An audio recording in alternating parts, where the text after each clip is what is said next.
জনগণ, মুসলমানের নেতা একজন। কয়জন? একজন। জনগণ, মুসলমানদের জীবনের একটা উদ্দেশ্য থাকে, উদ্দেশ্যহীন মুসলমান হয় না। জনগণ, তোমার উপরে আল্লাহর বিধান মানা ফরজ, এটা প্রতিষ্ঠা করা ফরজ। কোরআনে বলছেন আকিমুদ্দিন, দিন প্রতিষ্ঠা করো।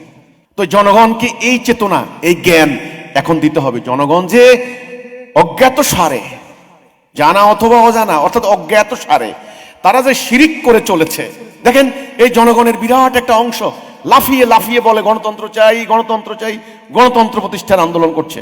ওরা কি এটা বলে আল্লাহর বিধান চাই, আল্লাহর তাওহীদ চাই, আল্লাহর হুকুমত চাই? তারা বলে। সেই জনগণের ওয়াজ মাহফিলে এক বান্ডেল টাকা আমাদের আলেমরা কি করে নিয়ে যান?